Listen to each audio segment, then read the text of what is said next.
This podcast explores disturbing content with themes of murder, torture, and rape. Listener discretion is advised. Previously on Mind of a Monster, the cross-country killer. You see fear in her eyes. You see her arms raised. Then suddenly you see a person jumping through the window. From ID and Arrow Media, I'm criminal psychologist Dr. Michelle Ward, and this is Mind of a Monster, the cross-country killer. Chapter 5, Confessions. Our exact words were, "We've got our guy." Israel Keyes is a deadly predator who strikes from the shadows, brutalizes and butchers his victims, and then covers his tracks so efficiently that no one knows he's out there getting away with it. He might be a little weird, but he was just always so polite. He's kind of like a Jekyll Hyde type. He says that he wishes he could help us, but he doesn't have any information about Samantha Koenig.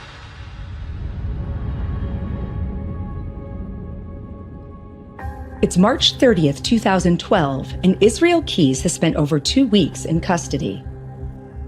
The investigation into missing 18-year-old Samantha Koenig is nationwide news, but Anchorage PD has so far drawn a blank, and Keyes denies any knowledge of her abduction.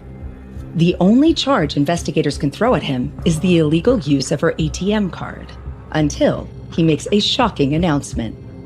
He's ready to talk. Okay, Israel, I know you've been advised of your rights several times. I tell you that anything that you say today can and will be used against you. I've been digging into the FBI interviews with Israel Keyes, rearranging those 40 hours of confessions into a chronology of his life. But in this chapter, we're going to focus on the very first time Keyes sits down with a room full of investigators and goes on the record. I don't know. I'll tell that whole story, but I might not tell it right now. Is there a reason you don't want to tell it now? Yeah. Can you tell us what that is? I already know who I want to tell that story to. What's her name? Mickey? The lead detective? So you want to tell Mickey, Detective Dahl? I'll tell her the rest of the details. In other words, if you wanna know all of them. why you specifically want to tell her? Because that's the way I am. From the very first meeting, Israel Keyes asserts control. He demands to speak to a female detective, and he says, maybe I'll tell you, maybe I won't. And what he's exercising here is his final bit of power. He has something that everybody else in the room wants. It's information that only he has. And he's going to enjoy it because he knows it's the last opportunity in his life to exert some power and control. So he's not going to tell the whole story until Detective Dahl is present, but he will answer some of their questions. One of the investigators who is in the room with Keyes is Anchorage PD homicide detective Jeff Bell. I ask him what the mood is like among the attorneys and investigators. We're all very excited that we actually are going to get an opportunity to talk to Israel Keyes. I was in shock that his attorney was going to let him talk to us, first of all. We were shocked that he was sitting down with us and that he was going to tell us what happened to Samantha. We understand you're not going to tell us everything, but the one thing I do need to know before I leave here today is how you killed her.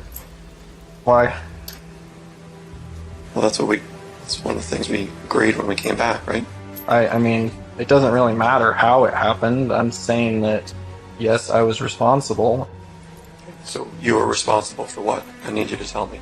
For her being deceased at this moment, yes. So you killed her? Yes.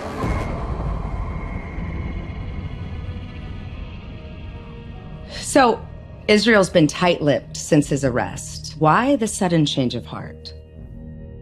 That's a good question, and we never really got to that. And I do think he understood that we were going to ultimately find out he was responsible for the kidnapping and probable death of Samantha because of the mass amount of evidence that he had on his computer and physical evidence at his house. But I also think that he, in some way, wanted to tell the story.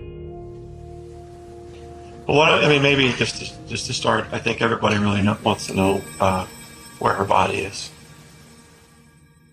Keyes requests a map and then points to a spot in the middle of Matanuska Lake, 40 miles east of Anchorage. So what are they going to find when they go out there? Ice fishing spot. It's about 40 feet deep. Was it a hole that you cut, or was the hole there? No, it was a hole I cut. I cannot imagine how harrowing it is to be tasked with recovering the body of a missing young girl. So I'm going to talk with the FBI agent in charge, Bobby Chacon. I was on the 405 freeway heading home to Long Beach. Los Angeles traffic is really horrendous on a Friday. And I got a call from my program manager at Quantico. And he said, I need you in Alaska, and I need you there now. Tell me what you learn as you're driving home in traffic. There was a 18-year-old girl missing, and they had arrested somebody in Texas that was believed to have abducted and murdered her. They said he gave up the location where the girl is. And she's in a lake. She's at the bottom of a lake north of Anchorage. You have an 18-year-old girl's body to recover. How much is that playing on your mind? I'm flying up there, and I was just going over the plan in my head. The fact that we were going to recover an 18-year-old girl who had been murdered, it doesn't play into your head at that point in time because, we have a job to do.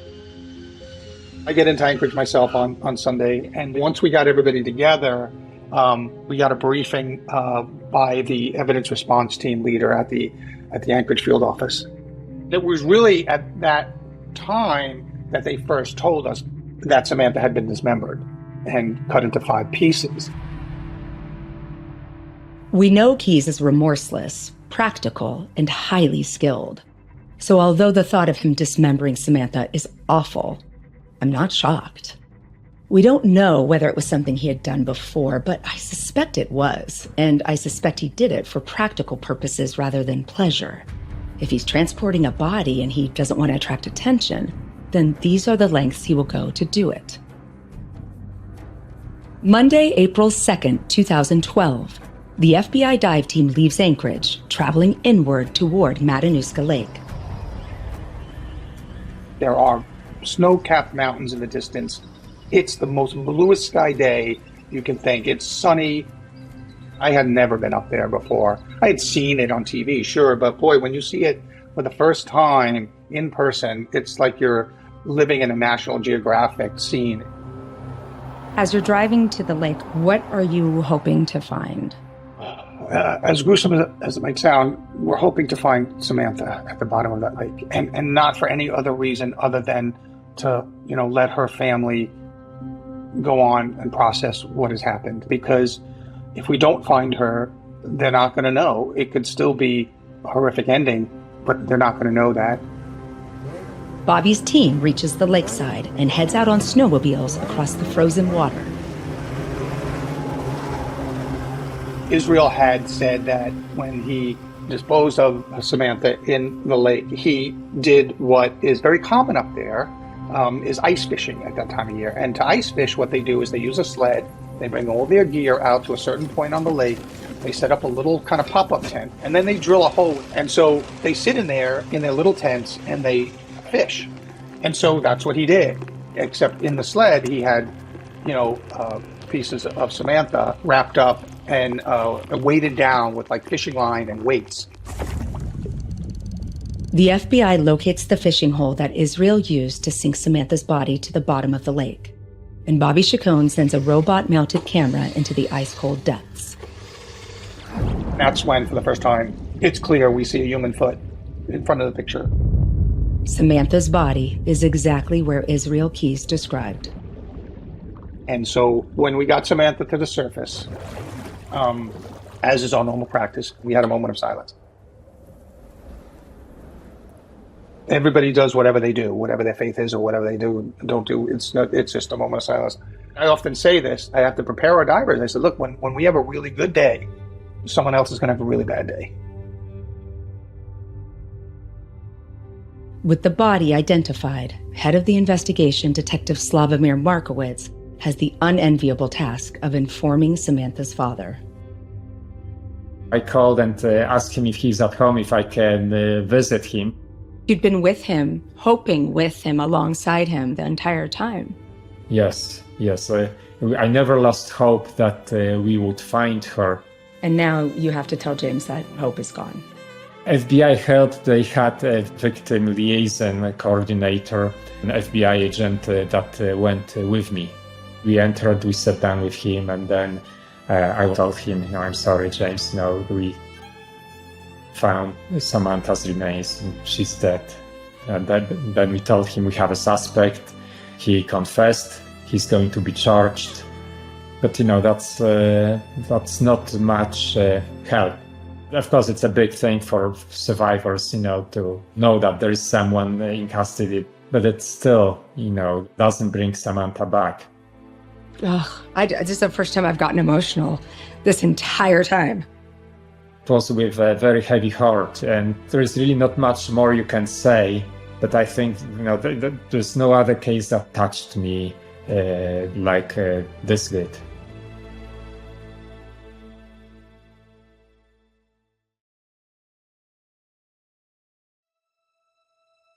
The way Israel Keyes hides Samantha's body in a frozen lake bears some consistency with his established patterns. But the distances covered are far less than his other murders. Everything happens close to home, most notably the abduction itself. I want to know why.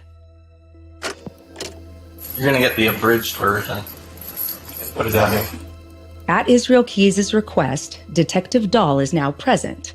But Israel has another complaint. I'm going to leave out some stuff. There's too many people in here. So some of the stuff is very personal. I don't feel comfortable with telling it to a lot of people. Well, why don't we do this? So let's start, and we'll see where we end up, okay? When did you first meet Samantha Koenig? Never met her. Never even seen her before. So why did you go to the Common Grounds coffee shop on that night at that time? Because they were open late. Although Keyes sounds flippant, he's most likely being honest. It's in keeping with his MO that he had never seen Samantha before, and that he chose the coffee stand ahead of time. I had my police scanner on, and I had it in my ear, and there was something else going on the other side of town, so I knew there weren't going to be any cops in that area. There wasn't a lot of traffic. It was starting to snow. When you went in there to the Common Grounds coffee stand, did you intended to take her? No, I was open at that point. Because I didn't know who was going to be there. I mean, I was pretty determined that I was at least going to rob the place. Honestly, it was kind of like a spur-of-the-moment thing, the way it happened. When I robbed her, she was, very cooperative, and I don't know, I just, even, I guess you could say against my judgment, I just kept going with it, even though I had already told myself that if whoever was there didn't have a car, then I wasn't going to do anything more than rob them and tie them up. He uses the words, against my judgment, and I told myself. So he's in conflict with himself from the start. Part of him wants to stick to a plan and not deviate from his trusted practices. She doesn't have a car parked outside, so he shouldn't abduct her. But he overrules the part of him saying stop. The plan was a robbery, but in the moment, he changes the plan. I was just on a real adrenaline rush. I thought I could just walk her right down the street. There were people standing right in front of my truck. I think I kind of had her pinned against the door, and like I say, there were people. I had the .22, and I think she knew right then that I was serious, because I told her, I said, I don't want to hurt you, but this .22 is loaded, though. Don't make me. Keyes points out that there are potential witnesses to the abduction at various points throughout the night, something he has previously been so careful to avoid. I had never done anything that brazen before. This offers a clue as to why Keyes breaks his pattern and takes a victim right near his home. Was he no longer getting the excitement he craved from his established way of doing things? I asked Detective Bell what he thinks. Why do you think he took those risks? Because they're different from his other crimes. Well, what makes this crimes stand out is the public nature of the scene in which he took Samantha from. The coffee stand itself is on probably one of the top 2 or 3 busiest roadways in Anchorage. Even though it was obscured from the road by snow, Israel took huge risk in thinking that he's going to be able to walk across the street, abduct somebody, escort her across the street through the parking lot of a busy restaurant at that time of night, which is where he parked his truck. So the risk was tremendous, but I also think that the risk was part of his adrenaline rush that he got by committing these crimes. Right. I think you're absolutely right. Yeah, remember, risk was his cocaine. Escalation is a pattern we see in many serial killers. The need for greater stimulation more frequently. Like an addict, Keyes needs to keep increasing the dose of his hit to experience the same high. So you sent the text messages? Yeah. There was one to her employer Yep. and to her boyfriend.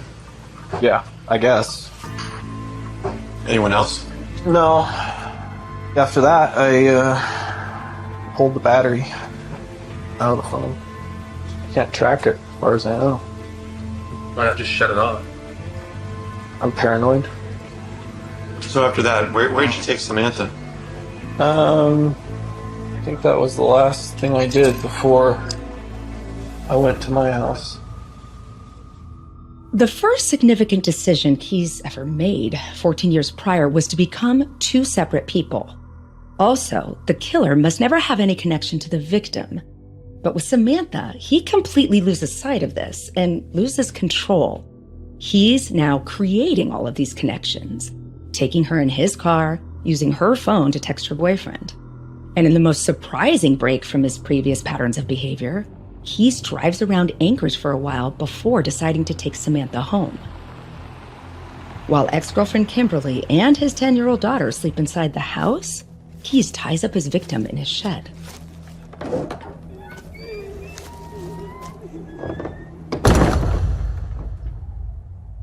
He did not, put anything in her mouth or any type of gag on her. He just instructed her that if the police were called to his location, that he would hurt her family. He assured her that this was just a ransom thing, and once he got money, he was going to let her go. Then he left, and he went to pick up her ATM card and her ID from the truck at her home. So he left her multiple times alone, where he believed that he had convinced her that as long as she did what he said, that she would ultimately end up being okay. That's so sad. So Samantha is keeping quiet, while just yards away, Keyes' ex-girlfriend is asleep. A woman who is the very antithesis of dangerous. She's a healthcare worker with a normal social life and who in this moment is babysitting Keyes' daughter. It's so horribly tragic to picture. The 3 of them so close to each other and yet totally unaware. Each of them, to varying degrees, a victim of Keyes' manipulations. I want to hear from the former girlfriend Kimberly again. When was the last time you were in the shed? He's always had it locked. He built it when we rented a place downtown on 12th Ave. And he's always had it locked.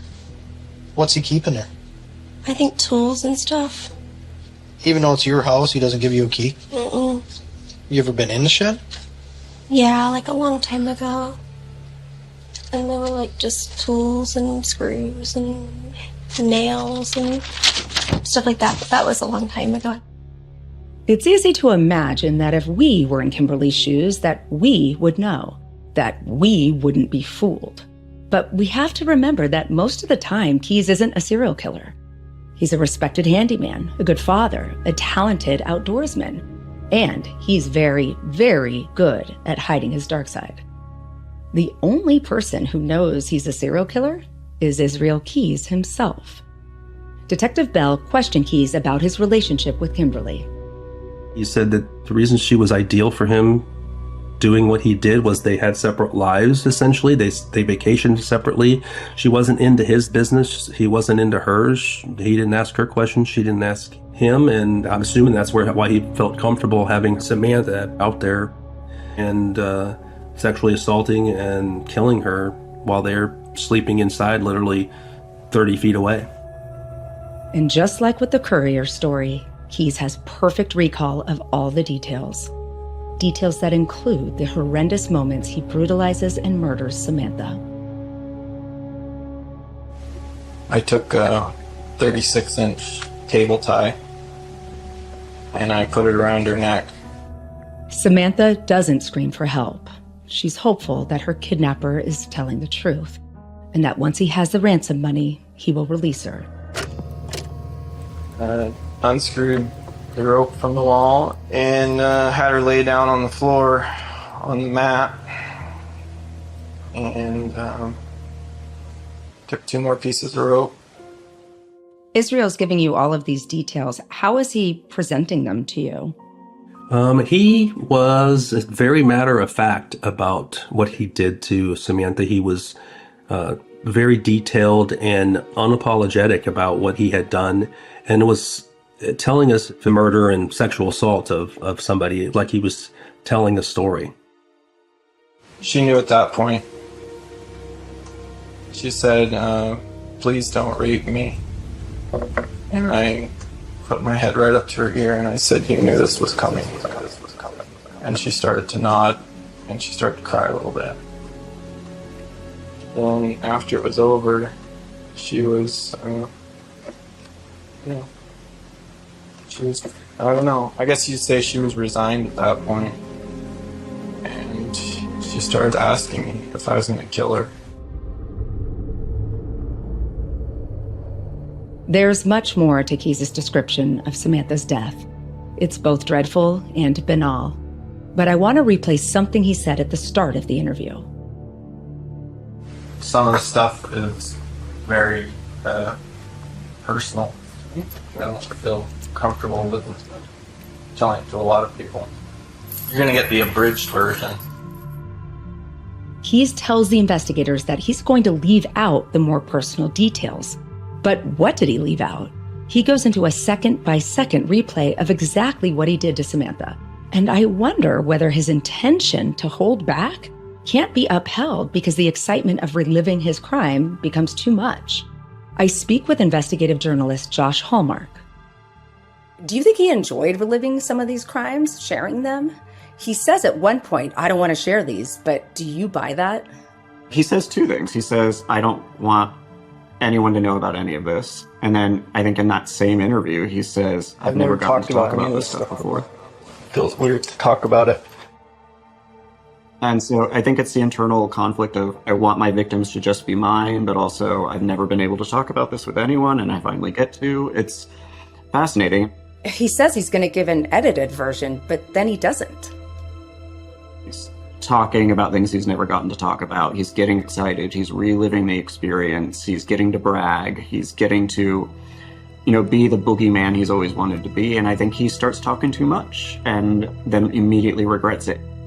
I agree. And I think this failure to control what he's saying in the interview room is actually just an artifact of his impulsivity getting the better of him. Once he's in the high is when he loses control. And we see that time and time again. I think with the couriers, he lost control multiple times. He screwed up big time with Samantha. That got him arrested because he was just out of his mind. How long did it take you to die? It was taking a while. And I remember thinking, I still have to shower. I had to make sure all the bags were packed and could even fed the dogs. And here's the final, utterly grotesque detail about that night. Within minutes of killing Samantha, Keyes is waking up his daughter to take an early morning flight. They're going on vacation. What was your plan? You were getting on a plane, and your body was in your shed. What were you thinking? I was thinking it was 20 degrees outside and I didn't have anything to worry about. She was on the tarp and on the foam mattress sleeping bag, and I wrapped it all around her, and then opened up the lower cabinets and put her inside. The two separate personas that Israel Keyes has spent years cultivating seem to be almost converging. Israel the serial killer is switching into Israel the family man like that. One moment, the serial killer's wrapping up Samantha's body in a tarp. Then seconds later, the father is making sure his daughter has packed her luggage. Josh Hallmark and I talk about why things unraveled in such an extreme way. I think it's because, A, he was losing control. The ability to sustain the high for long periods of time, as you mentioned, was waning. All of a sudden, had his daughter living with him full time. He was broke, so he couldn't travel as much. His girlfriend had just left him. And he's drinking, right? Kimberly had said that was one of the reasons that she broke up with him, is he wasn't working anymore. He was sitting around drinking and playing video games all day. His behavior was becoming erratic. And that was in such contrast to the life she was living as like a medical professional who was white collar and traveling and had a strong community and great friends and owned her home. And yeah. So those factors you're mentioning are incredibly important because his life is falling apart. He just had no more control. And so I think he went crazy. When Keyes was later asked whether he identified with any of the serial killers he had read so much about, he had something pertinent to say about Ted Bundy. He was able to separate two different aspects, or whatever you want to call his personality. And I know that in the last few years, he had a really hard time controlling himself and separating his two lives, if you want to call it that. He's talking about Bundy, but he could be talking about himself. Depression, drinking, and his changing family dynamic are certainly factors that explain Keyes' loss of control. But I think something else acted as a trigger for this particular night of recklessness. He's going on vacation. He's taking a cruise with his 10-year-old daughter, and unlike previous trips, he knows he won't have the opportunity to murder. So he has this uncontrollable urge to do something before they leave.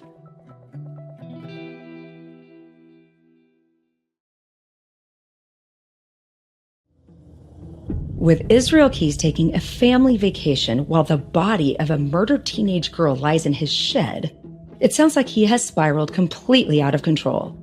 I want to speak with someone who was in actual contact with him during this period, a loyal customer of Keyes Construction. My name is Georgia Berry, and I'm just a few days ago turned 77. And I moved to Anchorage in 2000 to teach at Bartlett High School. How did you end up connecting with Israel Keyes? I was looking for kind of a carpenter handyman. And I called the couple, and he's the one that showed up. Did he seem normal to you? Yeah, he did outstanding work. He was reasonably priced, and he was a hard worker. I mean, he didn't take breaks or anything. He just worked on through till he got it done. Did you trust him? Yeah. He did fantastic job. He was very good at what he did, and I believe he definitely took pride in it. What was the last conversation you had with him? I may have just texted him, can't remember now. Got a window, and I'm wondering if you've got some free time that you can come and work on it. You've worked for me before. And his basic answer that I remember was, well, I'm on vacation right now, and I'll be returning home in a week or two, and I'll contact you when I get back. I says, okay, great. Even though he appears to be falling apart, Keyes is still holding together this double life. Did it make sense to you that your handyman was a killer? No, not at all. I could not believe it. I could not believe it at all. I was in total shock. I didn't feel any aggression or anything. It was kind of a quiet, shy, maybe a bit of an introvert type. The people who know the good side of Keyes have no sense at all that his mask is slipping. On February 17, 2012, Israel Keyes gets back from his vacation. The body of Samantha Koenig is still in his shed, frozen from the Alaskan winter air. Her disappearance has been big news for nearly 3 weeks, but the finger of suspicion points elsewhere. If Keyes disposes of the evidence now, he will surely get away with murder. But he doesn't. Instead, he decides to fake a ransom note. In order to make it look authentic, he thaws out Samantha's frozen body so he can take a supposed proof-of-life photograph. Once again, he goes into painful detail. I have a lot of work to do, trying to figure out how I was going to position things, trying to make it look like she was still alive. The biggest problem I had was with her face. I think I used 2 or 3 tubes of foundation, and then after that I had to go over it with a couple other colors in different areas, because at first it just looked like she was painted. Well, I had to add in some red and different stuff, different places. He braids her hair the way he used to do to his sister's hair back in the woods of his childhood. But her eyelids won't stay open, so he stitches them in place. So I think I took about 5 or 6 pictures before I finally had one that only showed what I wanted. Satisfied with the photo, he finally disposes of Samantha's body. There's no evidence that Keyes ever interacted with the bodies of his other victims after he killed them. He certainly didn't talk about it. So why go to this much trouble? I'm not sure at this point whether he's still extending the high from committing the crime, or if he's actually so desperate for money that this seems like a legitimate opportunity. But there's something else at play that adds a new dimension to the way Keyes experiences his crime. It was all over the news. He said most of the crimes he committed prior to the Couriers was barely a blip, if any, about what he had done. So I don't think it bothered him to tell the Couriers. I think he was fine with being the only one that knew what he did. And then he found out how much adrenaline he got from a lot of people knowing. Whilst the family of Samantha are hopeful that she'll be found alive, the police keep searching for clues and reasons she was taken from the common ground. I gotta keep my spirits up and know that my heart still feels her and she'll be here. Keyes admitted that he got a kick out of following the news of the Courier's disappearance. And Samantha Koenig's abduction is much bigger. It's more dramatic, and it's happening right on his doorstep. He described the police officers in Anchorage, us, as ants in a frying pan, like trying to figure out what he did, and he got an overwhelming response from him. I mean, he just loved the fact that we were throwing mud at the wall trying to figure anything, and we had nothing. So was Keyes addicted to the news cycle, or had he simply lost control? I think he's at the point where every action he takes, he justifies in his head as right and rational. When he starts using Samantha's ATM card, he's not thinking he might get caught, because nothing he's done up to this point has ended in his capture. So why would this?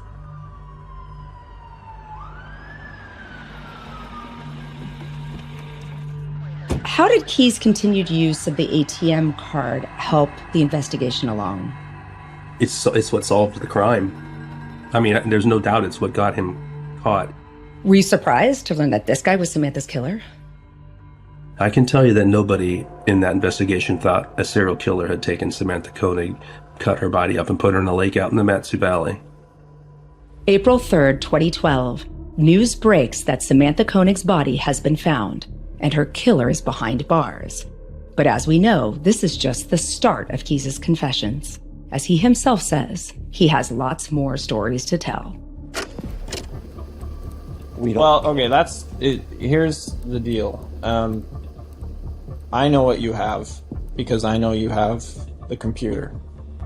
I know as time goes by, the longer I'm in the system, the longer the investigation goes on, you're going to keep finding things. You're going to start to connect dots. I'm only going to give you the dots that I know you're going to eventually connect. You're a smart guy. I get it. I get it. But I'm not going to talk about those things unless I'm going to get what I want. I want to know what happens in that interview room after Keyes tells investigators that he's a serial killer. And Detective Jeff Bell was present at every meeting. I don't think any of us thought we were going to be talking to him, 47 times or however it ended up. In this room is a very interesting symbiotic relationship happening. You guys want something from Israel Keyes, and he wants something from you. Simply put, the information that we wanted from Israel Keyes was who he killed and where. What Israel Keyes wanted in return was the death penalty. I want an execution date. I want this whole thing wrapped up and over with as soon as possible. And he wanted it within a year, which we all know is impossible. The two sides find themselves in a holding pattern.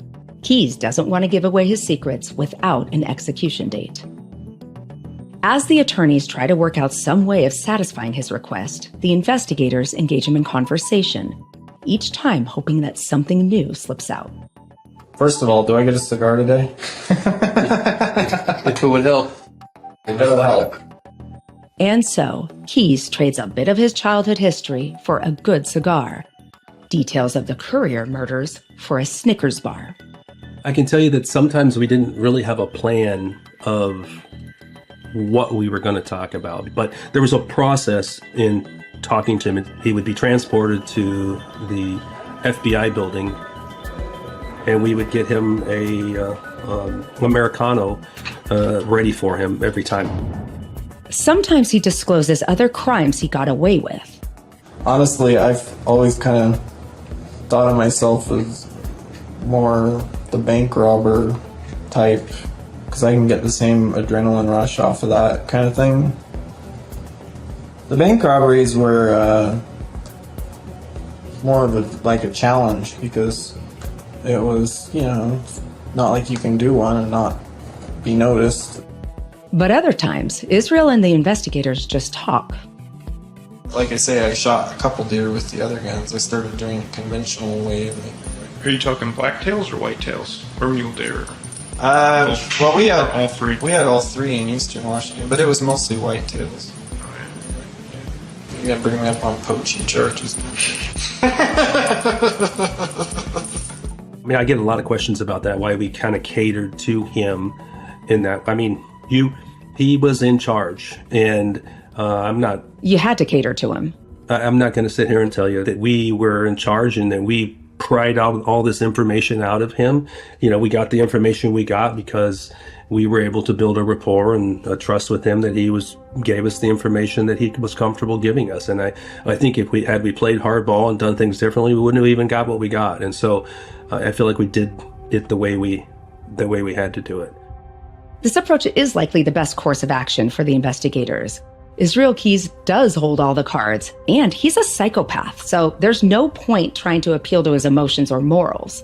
He will take the full knowledge of his crimes to the grave, unless there's something in it for him. So the investigators have to exploit the fact that he relishes in reliving those moments, and enjoys having an audience for it. How did you feel having to forge this relationship with a serial killer? I felt disgusting a lot of times, after the interviews. I remember going to the poor girl who was transcribing, because all the interviews were transcribed afterwards. And I went up to her and I said, I just want you to know that that's not me. I'm not that person. I don't think that what he's saying is funny. You had to play the game. I want her to know that that's not how I was. Keyes takes pleasure in sharing the things he's done, but it doesn't last. I feel like that changed for him because he felt a sense of loss after telling the story to someone else. Part of his psyche and his motivation for doing what he did was he's the only one who knew he was doing it. And once he told us the details of what he did, he lost the sense of that information. And I think he felt like he lost that victim as his. It lost its power for him because he shared it. That's right. This is very consistent with his behavior. Any high he gets from reliving his stories quickly dissipates, and he no longer gets any satisfaction from it. May 23, 2012, Anchorage Federal Courthouse. serial killer Israel Keys appears in court for a preliminary hearing.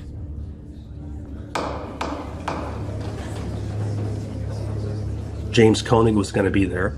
We knew that James Koenig was extremely upset, and so we asked the marshals and the Department of Corrections to keep an eye on him. This is a big deal in Anchorage, so this courtroom's got to be packed. Yeah, absolutely packed. Israel Keys sits on the opposite side of the courtroom in leg irons.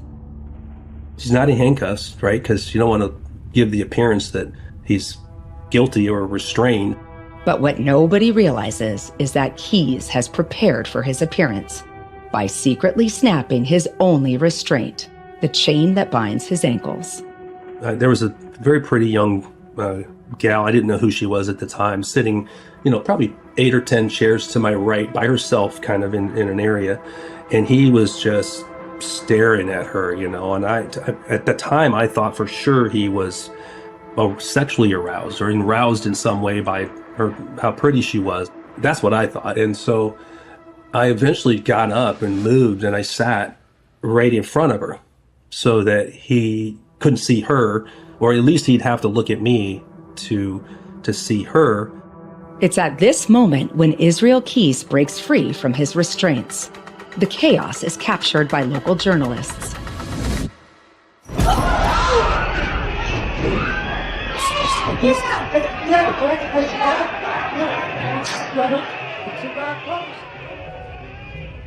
He jumped up from his seat, and there's about a 3-foot pony wall in front of where spectators sit and where he's at, and he jumped that wall.